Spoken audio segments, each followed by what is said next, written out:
Manusia itu yang besok dipertanggungjawabkan sama Allah itu jiwa atau ruh. Nah, jiwa sama ruh itu sama atau tidak, Gus? Nanti yang dipertanggungjawabkan di akhirat itu apa, Gus, itu?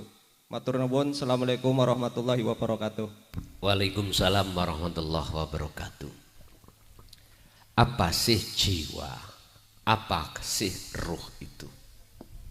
Yun sewu. Kalau kita mengacu dalam Al-Quran, disebut jiwa itu adalah ketika ruh itu masih ada penyakitnya.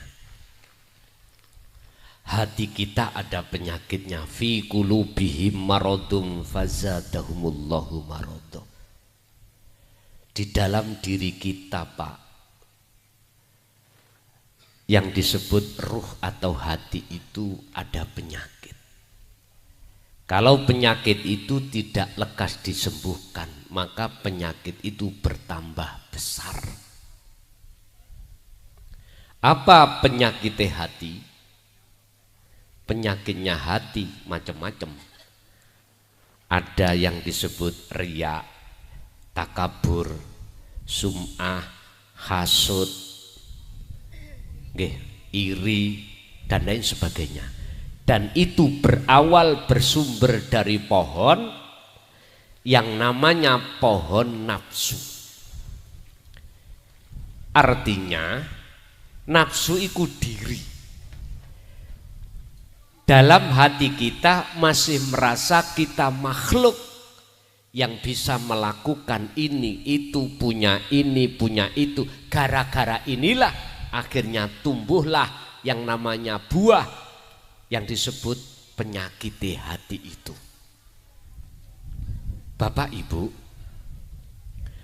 ketika saat di dunia kita kok ya belum fatubu ila bari'ikum, bertobat, jaluk sepuro, minta maaf datang Allah, kok ya sudah meninggal, maka ruhaniyah yang disebut jiwa inilah yang akan mempertanggungjawabkan ketika saat di dunia kita itu ngaku-ngaku yang semua yang kita akui sebetulnya itu milik Gusti.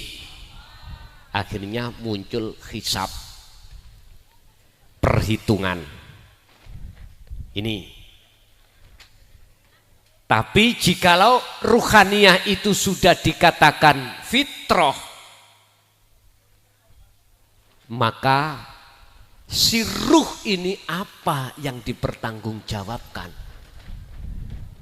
Ya ayatuhan nafsul mutmainah, wahai jiwa yang damai, irji'i, kembalilah kau ila rabbiki, terhadap Tuhanmu. Iki adalah perintah kepada ruh untuk kembali kepada Allah yang disebut jiwa. Karena apa? Ruh durung kembali. Ruh belum kembali kepada Allah.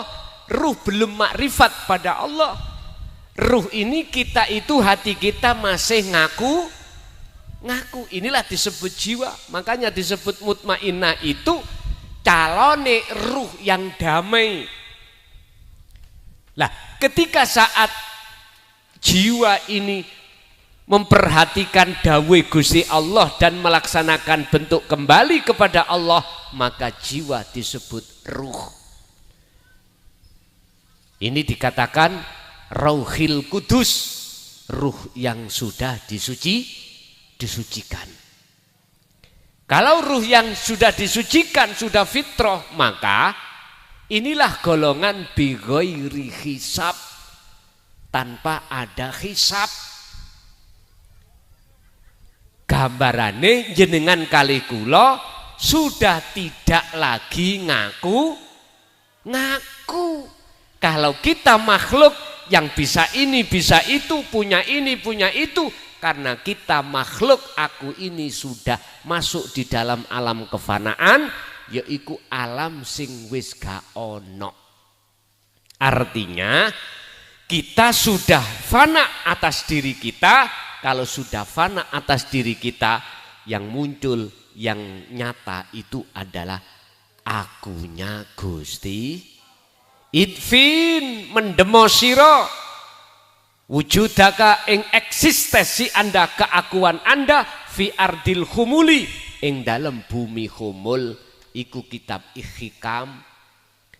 Ibu bapak pendemen keakuan jenengan di bumi khumul. Apa bumi khumul? Bumi kefanaan. Carane ya napa? Sampai balik surat Al-Ahzab ayat 41. Dzikira sing dzikir iku eling kalau sakliyane Gusti Allah iku ora iso apa. Jadi yang bertanggung jawab besok itu roh yang belum fitrah. Ibaratnya roh ini belum kenal sejatine Allah yang disebut ilahun wahid. Kul katakan Muhammad huwa utawi Allah iku. Kul katakan Muhammad huwa utawi hidup. Ilahun wahid iku Allahu utawi jenenge Allah iku ahadun esa. Terangno Muhammad tentang keesaan Allah itu. Inilah Bapak Ibu, kalau kita tidak memperhatikan dan tidak mengamalkan di dunia ini saat hidup di dunia menuju ilahun wahid, ketuhanan yang maha esa, maka mohon maaf jangan diharap kita ketika saat meninggal masuk di alam yang terang. Jangan harap, pasti masuk di alam yang gelap. Buka Al-Baqarah 257. Walladzina kafaru awliya'uhumut taghut yukhrijunahum minan nuri ila dzulumat. Rohe orang-orang kafir ketika saat di dunia itu menyembah terhadap selain keesaan Allah, maka dia itu akan masuk di alam yang gelap. Tapi Allahu waliyul ladzina amanu yukhrijuhum minadz zulumati ilan nur. Jikalau jenengan iki saat di dunia hati sudah sampai ke esa, maka sedo sampean mesti masuk roh iku di alam yang terang bener. Itulah disebut husnul khotimah.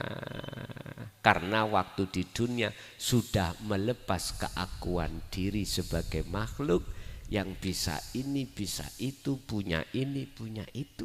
Semua itu miliknya Allah Subhanahu wa ta'ala. Lanjut. Ada lagi.